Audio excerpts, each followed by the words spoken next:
é DNA de Deus. Uhum. Primeira coisa, eu queria que você conceituasse, explicasse o que é Deus, segundo a visão de um arcturiano de 8.600 anos. 8.600 anos só aqui, né? Vamos lá. O que é Deus na nossa visão? Tudo. Absolutamente qualquer coisa é Deus. A compreensão de que qualquer coisa é Deus faz com que a gente tenha uma noção de sociedade diferente. Porque se eu vejo e eu estou conversando com qualquer pessoa, eu sempre estou conversando com Deus. Se eu estou brincando com um animalzinho, eu estou brincando com Deus. Se eu estou contemplando a natureza, eu estou contemplando Deus. Então, para nós, Deus é o todo. Deus é tudo e Deus é o todo. É como tem na frase da Bíblia, mas muito mal interpretada, é o alfa e o ômega. Ele é o início e o fim, mas assim, dentro de um prisma onde é tudo infinito, né? No início e o fim é uma maneira de dizer, onde é o início e o fim? Não é... É tudo infinito dentro dessa nossa realidade. Em algum momento a gente zera esse universo e vai para o universo paralelo para começar um processo diferente, mais elevado do que o universo que a gente está agora. Então a jornada é infinita, né? A única coisa que a gente tem certeza é que nunca houve um tempo em que nós não existimos e nunca haverá um que nós não existiremos, né? É a única coisa que é certa. O resto é fácil. Mas o Deus para nós é tudo. E é um conceito para nós que é muito simples. Porque para um ser extraterrestre, independentemente de ser arcturiano ou não existe para nós o conceito de religião, porque a gente não tem nenhum templo para adorar nada. Porque tudo é Deus. Eu não tenho um espaço onde eu dedico parte do meu dia fazendo algo para uma entidade específica, porque todos são entidades específicas, tudo é a fonte. Inclusive o indivíduo que está aqui com a gente assistindo a live. Todos os indivíduos são entidades, né? Todos somos, né? E isso eu acho que é o grande bonito. Aí as pessoas falam, mas aí você tem o lado da não-luz. O lado da não-luz é uma maneira da gente dizer... A própria terminologia do lado da não-luz ela é muito maldita, porque as pessoas acham que quando a gente usa o lado da não-luz, a gente está se referindo a alguém que luta pelas sombras. Não é assim que funciona. O lado da não-luz ele fez uma opção consciente de não viver com a energia da fonte criadora de forma direta. Mas ele é obrigado, para que a consciência dele permaneça ativa, a se alimentar dessa energia, por isso que ele usa os humanos para fazer esse processo. Então, de alguma maneira, ele também é da luz, porque ele precisa da luz para sobreviver. Então, tudo é a fonte criadora, desde um Draco reptiliano até um andromedano, qualquer coisa. E é esse que é o ponto. E a gente negligencia muito isso. O ser humano, ele tem quando eu digo ser humano, tá, gente? Só para deixar bem claro, são todos os encarnados, eu não tô diminuindo nem aumentando nada. Mas assim, nós seres humanos, vamos colocar assim, pronto. Nós seres humanos, nós somos... treinados também, né? Um segundo adestramento que nós temos é de classificar as coisas. As coisas precisam ter rótulos. A gente rotula tudo. Então, quando a gente imagina numa figura de Deus, a gente rotula Deus. Tem gente que acredita que é um cara barbudo segurando um cajado, que está sentado numa pedra num planeta a milhões de anos de luz. Tem gente que acredita que tudo é a fonte criadora. Então, tudo depende da maneira que a gente olha para aquilo, né? E Deus é o todo. Eu acho que isso que é o mais bonito desse processo. É saber que tudo é Deus. Que Deus está em todos os momentos, em todos os lugares, que tudo é experiência de Deus, até aquela que a gente, entre aspas, acha que é negativa. Não deixa de ser uma manifestação da própria fonte, né? Tudo é Deus, né? Tudo é Deus. Tudo, até o negativo. Até o negativo. Eu queria colocar duas perguntas aqui. A primeira delas é que eu peguei alguém aqui no chat que perguntou se esse cara é um ET. Essa pergunta foi boa, eu vi. É porque assim, como a gente está com uma alta audiência, mais 5.000 pessoas assistindo ao vivo, depois isso vai se multiplicar para 100, 200 e vai, que sempre quando o Léo tá aqui é muito legal. Ela parece uma pergunta meio sarcástica, mas ela é uma pergunta bem feita. Sim. Então é uma pessoa que veio meio que de paraquedas, porque acho que viu no YouTube ali, tem uma live com 5.000 pessoas, deve ser um negócio legal. Clicou, esse cara se acha um ET? Aí, eu quero a sua resposta para isso. E é uma pergunta super interessante, porque assim, em termos de avatar, não. Então a resposta seria muito interessante, porque consciencialmente, ou seja, em termos de consciência, sim, a minha consciência já experienciou outros mundos. Teve uma primeira experiência avatárica, ou seja, a primeira vez que eu tive um corpo físico, não foi aqui. Isso me torna um, entre aspas, ET. Uhum. E eu só sei que isso são ET porque eu tenho essa lembrança. Como existem aí hoje 2,8% da população, mais ou menos, que dividem o mesmo... a mesma experiência que eu, mas nem todo mundo tem o mesmo nível de lembrança. Tem gente que lembra muito mais do que eu e tem gente que não lembra nada. Então, nós estamos no meio de todas essas pessoas, de todos os, vamos dizer assim, de toda a população, para que as pessoas saibam. Uma vez me deram uma explicação muito boa do porquê que a gente usa avatares humanos em determinados momentos. Qual é o ponto crucial dessa missão? É na hora que tudo acontecer, vamos dizer assim... Vou trazer um termo que eu não gosto muito, mas vamos lá, é o que eles estão pedindo para usar. Na hora que a verdade for revelada, eu vou botar muitas aspas nisso, é importante as pessoas terem rostos conhecidos. Ninguém vai chegar e falar assim, que legal, tô vendo um arcturiano de 3,5 metros de altura, roxo, entendeu? Sem nenhum pelo, magricelo, tentando se comunicar comigo. É muito mais fácil fazer isso através de um avatar que é mais... que choque menos...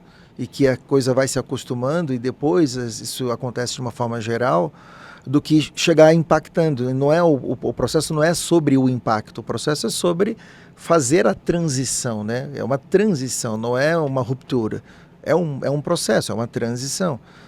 Então a resposta é sim, em termos conscienciais, sim. Tenho lembrança de muita coisa fora daqui, muita experiência, tenho muitos amigos que não são desse planeta, eu já andei muito em nave, lembro de muita coisa.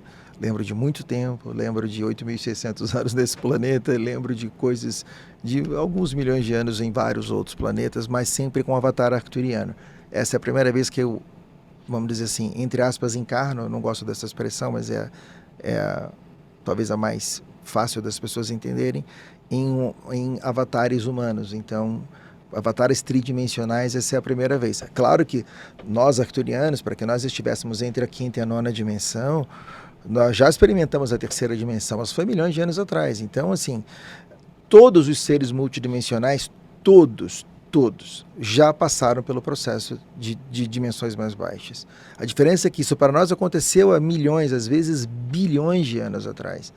Por isso que para nós é muito simples olhar para o processo que acontece hoje aqui e identificar os pontos que acontecem, porque é algo que a gente já experienciou, é algo que a gente tem conhecimento.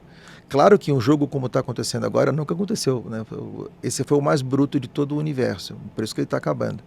Mas é por isso que as coisas estão caminhando para o processo que tem que caminhar. Ô Léo, eu aproveito, né, que você tem essas experiências e já não tem nem por que perguntar se os alienígenas existem, outras linhagens, porque você já confirmou isso várias vezes, mas para todo mundo que está assistindo, assim, uma coisa massiva, que eu brinco sempre, que é o fator William Bonner, que enquanto ele não falar, é isso. Ninguém vai levar a sério, mesmo Ninguém. Você falando, eu falando, isso aí, você acha que vai ter uma data que vai acontecer isso de todo mundo chegar nesse consenso? Ou pelo menos uma grande parte da população? Assim, eu não sei se existe uma data exata, eu sei que existe um trabalho massivo para que isso aconteça o mais rápido possível. Parte desse trabalho está em revelar aquilo que, por exemplo, a igreja tem guardada. Porque as pessoas perguntam assim, o que o Vaticano é tão importante? O que é importante no Vaticano são os cofres. Os cofres do Vaticano possuem lá a Biblioteca de Alexandria, possuem a história da humanidade. Eu sei que os cofres do Vaticano possuem 3 naves, uma inteira e 2 são destroços. Sei de quais são as raças que estão lá de nave. De quais? Agora eu quero saber. Tem uma nave que está em destroços, é uma nave que era da Frota Negra, que é o Nardwagen, são dissidentes do Terceiro Reich, da Segunda Guerra Mundial. A outra nave que tem destroço era uma nave que é da Federação, não é da Confederação, mas foi derrubada propositalmente. E a nave que está inteira lá foi uma das poucas naves que sobraram dos reptilianos, que está lá intacta, porque existe um plano de fuga para se alguma coisa desse errado para o último Papa e ele estivesse vivo, ele poderia tentar sair com uma nave. Então, inclusive, tem uma profecia de Nostradamus, eu não lembro agora, e meu avô me contava isso. Meu avô era suíço, E meu avô, ele era amigo do Erich von Däniken, que escreveu Eram os Deuses Astronautas. E meu avô contava que tinha uma profecia que o último papa ia fugir num submarino. E o que acontece? Para o Nostradamus, uma nave é um submarino. Se você olhar, o desenho é muito parecido, né? Então, assim, existe essa profecia, mas não lembro agora onde está, não lembro nada disso, mas eu lembro do meu avô contar isso quando eu era criança. Então, assim, eu espero de todo o meu coração, e eu sei o tamanho dos esforços que estão acontecendo para que isso aconteça durante esse ano ainda. Eu tenho, vamos dizer assim, fé no processo que esse ano a gente vai ter uma revelação bem boa, mais para o final do ano. Provavelmente vai vir lá do pessoal da Casa Branca, alguma coisa assim. Com uma chance muito grande. Muito grande. Tem uma chance muito grande. Mas, assim, são 3 linhas paralelas de trabalho para que isso chegue. 2 incluem membros da Casa Branca e uma não. Então, as 2 que incluem membros da Casa Branca estão caminhando. A que não inclui já está pronta. Se alguma coisa der errado, a gente tem uma maneira de trazer isso a público sem precisar do aval do William Bonner, entre aspas. Então, assim, existe uma chance disso acontecer esse ano, sim, mesmo. E qual que é essa terceira linha, você pode falar? Seria se as coisas fugirem do controle em termos de narrativa, a gente teria que se mostrar de forma pública. E a gente tenta evitar isso ao máximo de uma forma massiva, porque isso instaura o lado de lá pode se capitalizar disso e piora o processo. Então existe um plano que ainda é ativo, porém pouco provável. A gente torce para não precisar utilizá-lo, mas caso haja a necessidade, existe uma chance de um caos absoluto muito, muito, muito grande que a gente está tentando evitar aos bons milhares de anos, então. Mas o que seria essa narrativa? A narrativa seria a gente ter que pousar as naves em lugares específicos, mostrando para as pessoas que nós estamos aqui. Então, na verdade, seria uma contranarrativa. Você quer dizer a narrativa do lado de lá? Isso. Eles poderiam se capitalizar através de que nós estamos sendo invadidos, os seres extraterrestres estão vindo aqui para invadir a gente.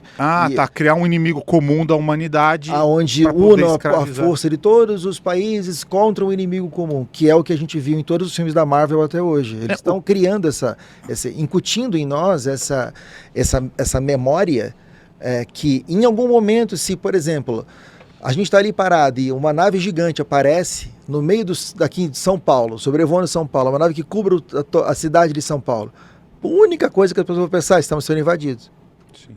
Primeira coisa, ninguém vai falar assim, que bom, chegou a federação, e não vai. 90% da população vai falar assim, já era, acabou o mundo. Então, aí esse é o processo que eles vão tentar se capitalizar. Então, a gente precisa vencer utilizar essas 2 primeiras vertentes antes de colocar a terceira em prática.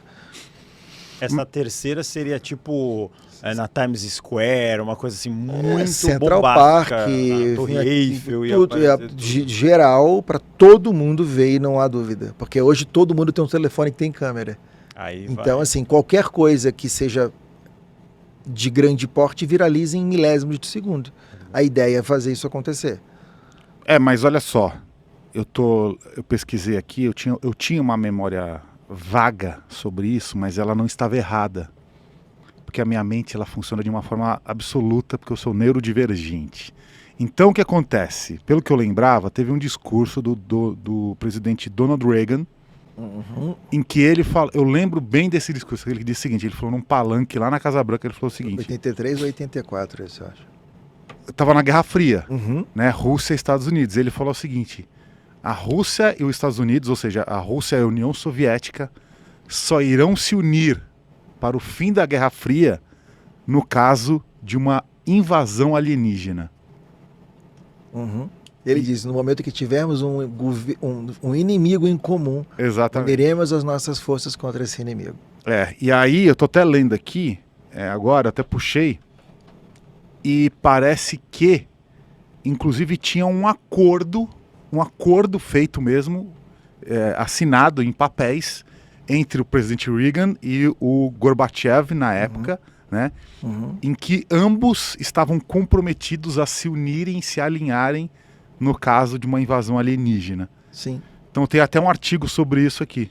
É. Tem até uma foto aqui dos dois, ó, que estão aqui os dois, ó, assinando o acordo. O acordo de invasão alienígena. A gente só mostra, sabe essa foto aqui? Porque é uma coisa muito exatamente o que você está falando. Sim. Vou mandar essa foto pro Gabriel colocar lá então. Ronald Reagan e Mikhail Gorbachev. É ele mesmo. Eu vou salvar. Mas aqui. aí, enquanto o Ale tá mandando, pode acontecer o seguinte: criarem um inimigo que não é um inimigo, que aí se viria a terceira via. Eu acho que é isso que você tá falando, não é?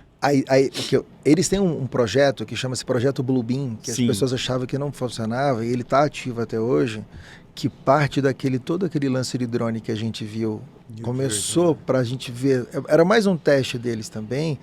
O que acontece é que a gente está tentando evitar se nós chegássemos de forma clara aqui, que eles nos ligassem a esse Projeto Bluebeam e capitalizassem em cima disso, entendeu? Por isso que esse é a via que a gente menos quer usar. Mas assim, se for necessário... Porque o que é aí a foto histórica aí aparecendo? O que é o filme muito famoso, que foi o Independence Day? As naves, aí todo mundo acenando em Los Angeles, chegaram, me levam, eu quero ser abduzido aí em Nova York, aí no Egito, sei lá, e pau, aí vinha aquela destruição e tal. E virou uma catástrofe sem fim, né? E esse filme tem uma particularidade que poucas pessoas sabem. A raça de alienígena que eles mostram chama-se Negumat. Os Negumat são os únicos predadores dos reptilianos. Então, olha só. Os Negumats não eram e não são nem federados nem confederados. Eles vivem sozinhos, para eles não interessa o resto do universo. Mas existe um acordo que foi assinado recentemente entre os Negumat e a Confederação para que eles auxiliem o processo de remoção dos draco-reptilianos daqui. Então, se uma nave chegasse com os Negumat, a primeira coisa que a gente ia pensar é no Independence Day.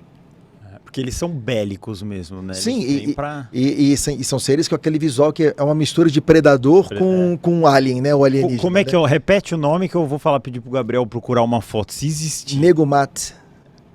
Com M-N-N-E... Negumat. Acho que é Negumat ou Negumac. Eu tô na dúvida agora, mas acho que é Negumat. Vamos achar uma foto aí dessa o guru linhagem.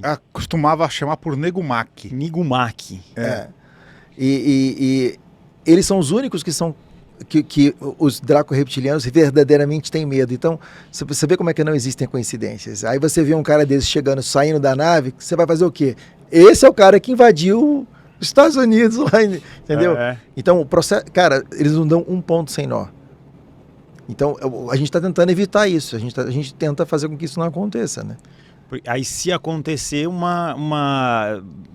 mostra tudo de uma vez. Aí não tem jeito. Aí é um castelo de cartas, né? Aí não tem jeito. Caiu a casa mesmo. De uma vez só, uma vez só. A gente está tentando fazer com que a transição seja suave, mas se houver a necessidade, ela não será. Do soft disclosure, que exatamente. É o devagarinho, bonitinho, sem doer. Mas se não... Se não... bota lá. Ah, tá. O jogo é bruto. Essa daí acho que é a estética do Independence Day mesmo, do filme, mas não tem problema, pode colocar ali pra ele. Mas é igualzinho mesmo, tá? O Will Smith, quando o bichão sai, ele dá um soco na cara dele, e volta e ele fala Welcome to Earth, alguma coisa assim. Exatamente. Quem tem essa imagem muito bem é a Helena Danam. A Helena Danam, inclusive, ela diz que teve uma reunião, acho que ela participou, que tinha um Negumat numa religião. Ele tem uma o desenho, né? cabeça bem alongada. Desse lado aqui é o desenho dela. O desenho dela. Bem que eu tava olhando, eu falei, eu lembro desse desenho. Lembra um pouco o Alien, né? Um pouco a cabeça assim, meio... Sabe o que seria legal? A gente poderia tentar trazer a Helena aqui, né? Você fala com ela? Seria maravilhoso, acho que a gente já comentou sobre essa possibilidade, seria incrível. Eu vou falar com ela. Porque eu acho que ela é um dos maiores nomes, né? Da história da humanidade. Eu vou falar com ela. Seria legal, né? Trazer ela pra cá. Seria bacana. Você faz a tradução. Tudo bem. Darei meu máximo. Sim, foi maravilhoso quando você fez.